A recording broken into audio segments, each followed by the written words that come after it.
I do. So you're saying that everyone in the world is religious, including atheists? Yes. Would you say you share the same moral values as everybody else in this room? Yes. Okay, thank you. You're welcome. People shouldn't have a religious obligation if they aren't religious. Madam Chair, may I speak? Yes. I'd like to respond to a claim from one of the opposing witnesses that an oath taken by medical students is to do everything possible to save a life. A quote here from the modern Hippocratic Oath is, "Most especially must I tread with care in matters of life and death. If it is given to me to save a life, all thanks. But it may also be within my power to take a life. This awesome responsibility must be faced with great humbleness and awareness of my own frailty." Thank you. I'd also like to clarify that as of 2015, only 14% of the Hippocratic oaths taken in Canada and the US include a provision that prevents doctors from ending a life or intervening in doing so.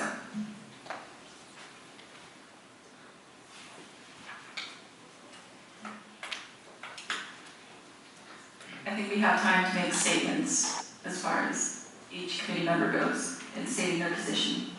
So if you'd like to do that, please state your name and do so. Madam Chair, may I speak? Yes. Good afternoon, Chair and members. I am Assemblymember Rodriguez in support of Senate Bill 128.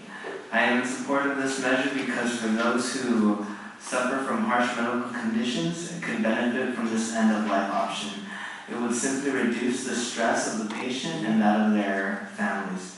And for this reason, I respectfully ask for your aye vote. Thank you.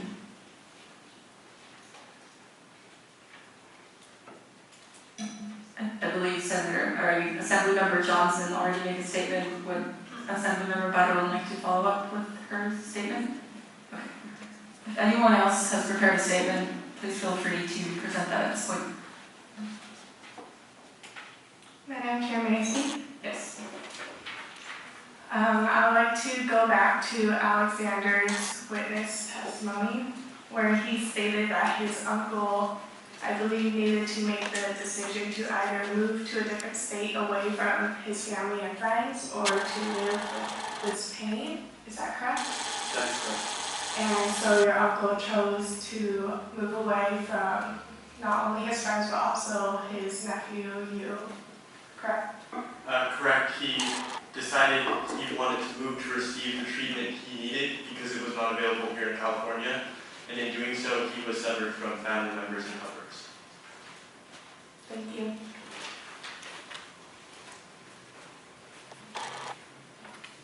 Statements, anyone? Or any further questions?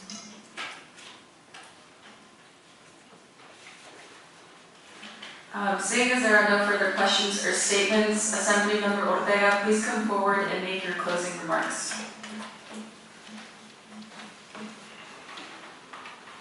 I hope today's testimony will demonstrate the benefit it will give to our most vulnerable community. I urge the committee to please vote aye in this measure, which would ultimately help the terminally ill receive the prescription in order to end his or her life in a humane and dignified manner without criminalizing those who help to honor their wishes and ease their suffering. If there are no other questions or comments, I'd like to make the closing statement. As chair of this health committee, I ask my colleagues to respectfully join me in supporting this bill. When addressing such controversial topics, separating one's personal beliefs and emotions from the topic at hand is nearly impossible. Still, taking a pragmatic approach is necessary to ensuring the good of the majority, a good which often does not align with everyone's personal beliefs. Utilitarianism is a theory of ethics defined as the act of taking the course of action which will have the best set of consequences, all things considered, of all the options available to you. When SB 277, the vaccine bill, became law this June 30th, the precedence was established. Despite the outcry over infringed personal beliefs, the bill carried, proving that the good of the majority far outweighed the individual principles of a few. This bill is about options and personal freedom. In a society which too often devalues the lives of the ill, this bill has the potential to provide us with an opportunity to begin to reconcile these transgressions by restoring personal freedom to those individuals. After considering the testimony and evidence presented, I am convinced that the end-of-life bill is the most logical, but above all, compassionate choice for terminally ill individuals and their family members. We simply cannot wait for miracles when making legislation for the public. Again, I ask you respectfully to make the right choice, preserve the humanity of many, and join me in favor of this bill. Do I hear a motion? I motion to amend the bill. Thank you. What would the amendment be specifically? The amendment addresses the issue of proper medication disposal and will allow the patient 1 week to ingest the prescription. Subsequently, the pill must be returned if not ingested during the allotted time. Should the pill not be returned, a felony charge of $50,000 will be set in place. This consequence will prevent the illegal marketing of the drug and accidental ingestion by another individual. Do I hear a second? I second that motion. Okay. So I offer it up to discussion now. So this motion would effectively try to take care of the issue of irresponsible disposal of the bill, and it would also prevent accidental ingestion of this bill. Of this pill. I motion to further amend the bill to require a medical professional present when the bill is ingested and to require all patients requesting end of life to go through mental health assessments to ensure that no coercion is involved and to make sure that all patients who take the pill are in the proper mental state to do so. Do I hear a second? I second that motion. Okay, now we offer it up to discussion. I motion for it to amend to take the bill for it to be 2 weeks. I feel like 1 week is not enough time for them to make a decision. Do I hear a second? I second that motion. Discussion? Madam Chair, may I speak? Yes. I'd like to return to Mario's proposed amendment to the amendment. Please go ahead. I think one of the issues with amending that amendment in such a way is that it puts doctors at risk of being liable for euthanasia because in the state of California, it's illegal for physicians to actually help the patient ingest the pill because it is considered euthanasia if they do so, and I think that it will be a liability issue, and the physician could be put at risk of being accused of euthanasia. So euthanasia, to clarify, euthanasia is actively helping the person take the pill, Correct. and without the amendment that Assemblymember Pizarro proposed, it would just be not euthanasia. Without Assemblymember Pizarro's amendment, the physician would not be required to be in the home at the time of ingestion. Thank you. Madam Chair, may I speak? Yes. Assemblymember Johnson, wouldn't it be the physician though that is giving the pill? So in a way, isn't the physician still helping out the patient? I think to meet the requirement of euthanasia, they have to be physically helping the patient bring the pill to their mouth and ingest it. So being present in the situation, or prescribing the pill does not necessarily equal euthanasia. So to clarify, you're stating that if they're even there present in the room, that would be considered that they are helping the patient? No, that's not correct, but I believe that if we do go through with the amendment that was, Assemblymember Pizarro proposed, that it would put doctors at risk of being accused of euthanasia. Perhaps if we further amend the amendment to also require a law enforcement officer to be present so that there's no risk of the medical professional being accused of euthanasia, but also there's no risk of coercion that has gone undetected up to this point to manifest itself in a family member who would benefit from the patient's death to assist in the death. Point of clarification, the First Amendment was proposed to add a $50,000 felony charge in the case that the pill was not returned after the 1 week allotted time to ingest the pill. And then Assemblymember Pizarro amended the amendment with a proposal to have a physician present at the time of ingestion. And now we have reached the point where we amended the amendment to the amendment, and we propose a law enforcement officer to be present at the time of the ingestion alongside a physician. Discussion.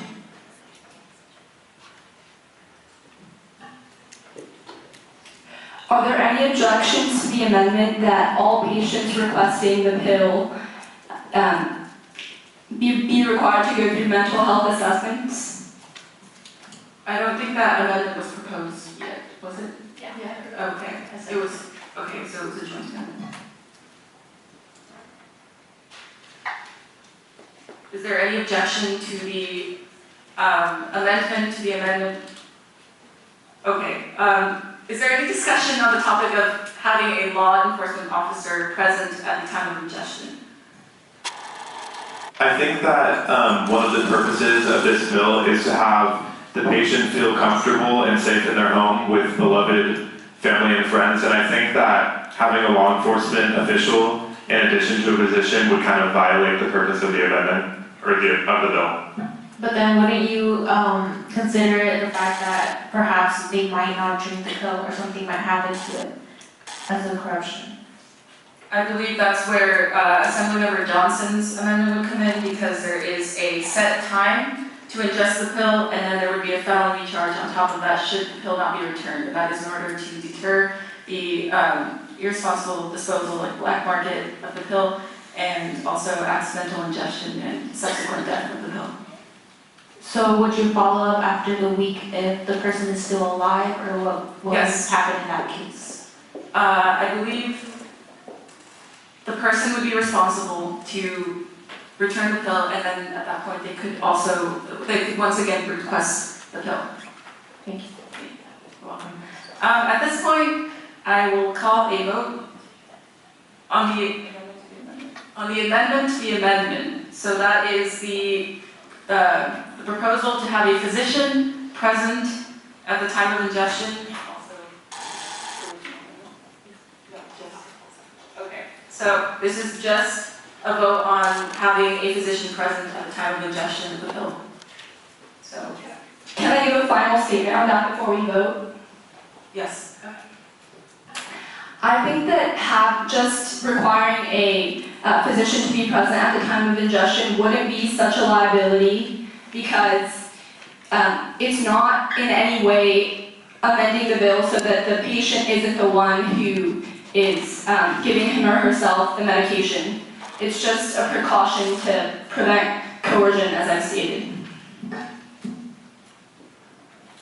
Any further comment? And I'd like to unamend my amendment to the amendment about the officer. Do I have a motion to approve this amendment?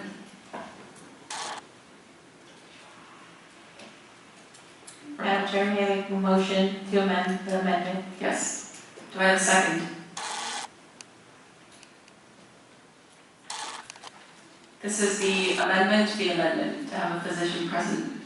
Do I have a second to that? I second that amendment. Okay, all those in favor say aye. Aye. Aye. Aye.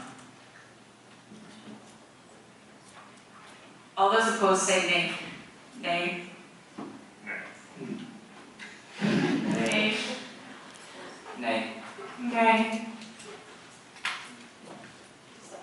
And all those who abstain? Seeing as the motion dies.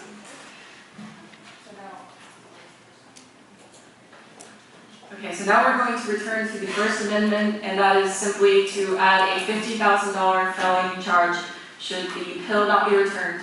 Do I have a motion to approve this amendment? I motion to approve this amendment. Do I have a second? I second. All those in favor say aye. Aye. Aye. Aye. Ayes. All those opposed say nay. All those who abstain? Seeing no abstentions, the motion carries. Okay, so now I call a motion for the original bill with the addition of the amendment. Do I hear a motion to pass the bill? I motion to pass. Do I hear a second? A Do I- second. All those in favor say aye. Aye. Alright. All those, Well, point of clarification, can we first vote on my amendment to require mental health assessments, including inquiry into the possibility of coercion for all patients requiring the pill, requesting the pill? yes.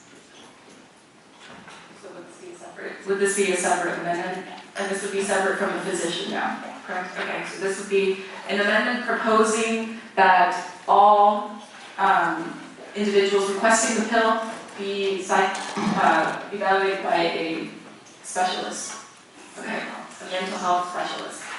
Do I have a motion to approve this amendment? I motion to approve the amendment. Do I have a second? Thank you. Motion to approve this amendment. All in favor say aye. Aye. All those opposed say nay. Any abstentions? Seeing that there are no abstentions, the motion carries.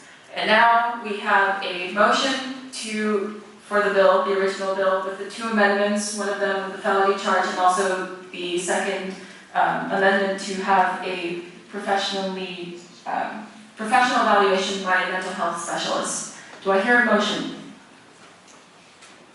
I motion. Do I have a second? Second. All in favor say aye. Aye. Aye. All those opposed say nay. Any abstentions? The motion carries. The bill passes. I will conclude this session at 3:30.